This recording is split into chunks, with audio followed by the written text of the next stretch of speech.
Hi everybody, this is Mike Greer, your friendly neighborhood project management coach with another collection of thoughts for inspired project teams, enduring wisdom and guided challenges to help project teams achieve their best.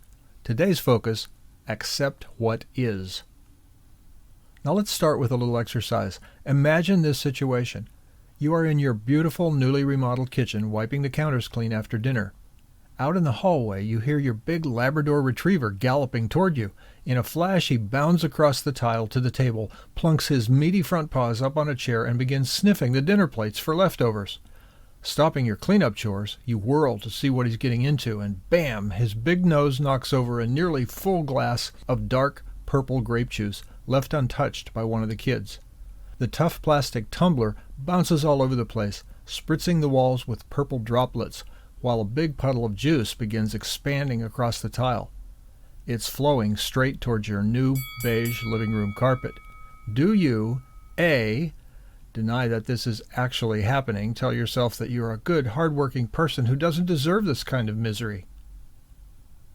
B, find your spouse and begin an angst-filled review of your family's history of owning this dog, bemoaning the fact that while the dog is lovable, he's always caused too many minor disasters. C, sit down with your wife and kids and imagine a future that has in it no potentially staining leftovers and no dog anywhere near the kitchen. Or D, run across the room, placing yourself and your counter-cleaning sponge squarely between the expanding puddle of purple and the new carpet, thus preventing the major stain. Well, the correct answer, of course, is D. You accept what is, and you take appropriate action. To deny the reality of the situation, to bemoan past issues, or to wistfully imagine an alternative future makes no sense in this emergency. You first must accept and deal with what is, that expanding puddle. If you allow yourself to get tangled up in denial, or agonize over what might have been or what ought to be, you waste time and drain away energy needed to stop the flow of grape juice to the carpet. Now, of course, you'd probably never even consider those other options. Your intuition, your good judgment would immediately lead you to 1, accept what is, and 2, take appropriate action.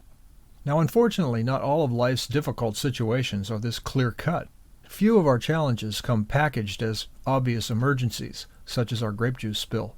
But the fact remains, you must first accept a difficult situation for what it is before you can handle it effectively. Accept it, see it clearly without denial and hand-wringing, and you will be able to see, choose, and carry out a proper course of action. Deepak Chopra, in The 7 Spiritual Laws of Success, describes how important it is to accept what is and not get caught up fighting it. Quote, "This means that your acceptance of this moment is total and complete. You accept things as they are, not as you wish they were in this moment. This is important to understand. You can wish for things in the future to be different, but in this moment, you have to accept things as they are." Unquote. His point, to make clear-eyed, effective decisions about this moment, you must stop struggling against reality and stop wasting energy wishing things weren't so. Only then will you make the best choices and have the strength to carry out these choices. Now, there's no doubt that denying and struggling against reality generates enormous stress. But as Jose Silva and Bert Goldman explain in the Silva Mind Control Method of Mental Dynamics, quote, "Stress is not caused by problems. It is your attitude toward the problem that causes stress. Knowing the cause of stress makes it easier to deal with, for now the appropriate question can be asked. The question is not, how can I rid myself of stress, but how can I change my attitude toward work, events, disappointments, fears, and people?" Unquote. The bottom line, accept the difficult situation for what it is. Change your attitude toward it, and then you'll be able to handle it and move on. In fact, Bert Goldman shows us how acceptance of what is essential to achieving any measure of happiness. In his online article of the same name, he describes the 5 rules of happiness. They are, quote, "Rule number 1, if you like a thing, enjoy it. Rule number 2, if you don't like a thing, avoid it. Rule number 3, if you don't like a thing and you cannot avoid it, change it. Rule number 4, if you don't like a thing, cannot avoid it, and cannot or will not change it, accept it. Rule number 5, you accept a thing by changing your attitude towards it. End quote. Goldman's key message: to accept what is, even if it appears to be a really bad situation, you must first change your attitude about it. You can reframe it as a challenge that you needed, or an opportunity for growth, or an opportunity to help someone who needs help, or in any positive terms you can think of.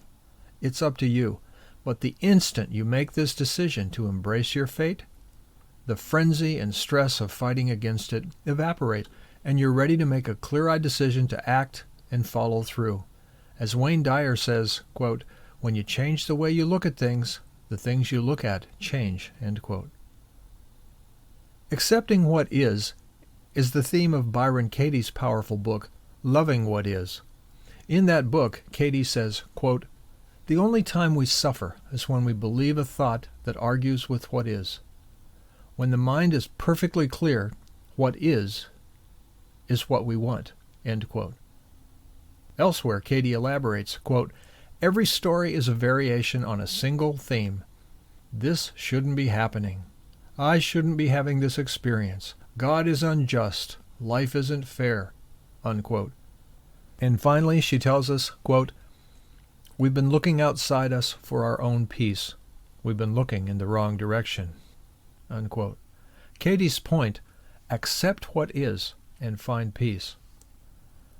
Now, in broad terms, the two greatest obstacles to acceptance of what is are 1, ruminations over the past, and 2, imagining alternative futures. In his classic How to Stop Worrying and Start Living, Dale Carnegie urges, quote, shut the iron doors on the past and the future. Live in day-tight compartments, unquote. Carnegie goes on to examine the profound wisdom passed down through the ages in these 2 simple aphorisms. The first, don't cry over spilt milk. And the second, don't cross your bridges until you come to them. Now, we've all heard these. Both these little gems shine a light on the same thing: wasted effort, energy, and anxiety over something that isn't real in this present moment. That spilt milk is over and done with. You can't unspill it. And those bridges you're worrying about crossing? Wait until you get to them and see them close up. Then think about how you're going to pass over them. The spilt milk in the past and those bridges looming in the future share this quality. They don't exist for you in the present, so don't let them pollute or confuse this moment. So what's all this mean to a business? How can the decision to accept what is be of any benefit in the tough competitive marketplace? Well, here's a great example. In a recent BBC radio report, Rob Cameron described how a family-owned piano factory in the Czech Republic is dealing with the global economic downturn. For generations, the Petrov family and their proud workers have created world-class grand pianos. In good times, these beautiful handmade instruments typically sell for around $100,000. In bad times, they don't sell at all. So the Petrov family had a choice.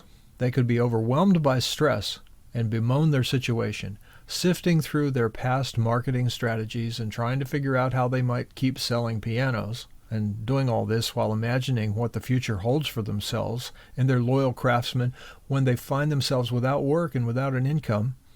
Or they could look at reality unblinkingly and accept what is. They chose the latter. The result?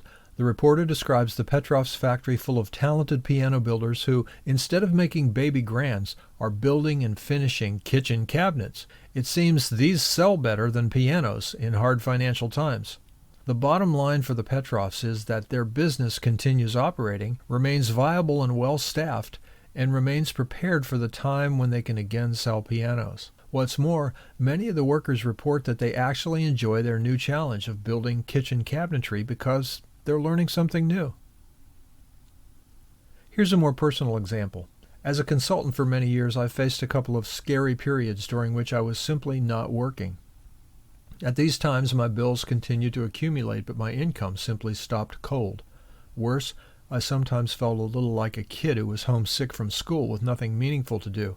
At first, my mind would ruminate for hours over all my past clients and potential sales opportunities, trying, and sometimes succeeding, to find mistakes I had made that proved that my lack of a contract was all my fault and not the fault of the economy or external circumstances.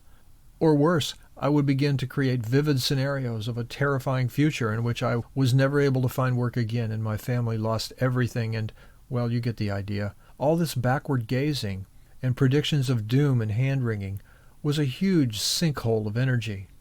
Eventually I learned that the best thing was simply to do as Carnegie suggests and live in day-tight compartments, not preoccupied with past or future. In short, I learned to accept what is and simply do the small tasks that were right in front of me. Exercises that would keep me mentally and physically healthy. Business chores, such as researching, retooling, learning new skills, or planning, that would build a readiness to work again when the opportunity presented itself. And around-the-house maintenance chores that help keep the roof over our head in good shape while giving me something meaningful to do. Finally, this project management example. Consider the project team that has just developed a design for a software product that they truly love and they are looking forward to creating, only to find the client completely rejects their design. They could engage in angry finger-pointing and blame, ruminating over other grievances this client has visited upon them. Or they could indulge their fear and generate rumors of all the bad things the future will bring now that a major redesign will be needed and their schedule and budget will surely be blown. Or they could simply accept what is, become focused on understanding exactly what needs to be changed, then set about changing it. Now, this last option provides a quicker path to peace of mind and a return to what they like doing best, designing and building software. All these examples illustrate the futility of spending energy processing and reprocessing the past or fearing the future, and they point to the acceptance of reality as the only effective way to deal with the problem and then move on. So how about you and your project team?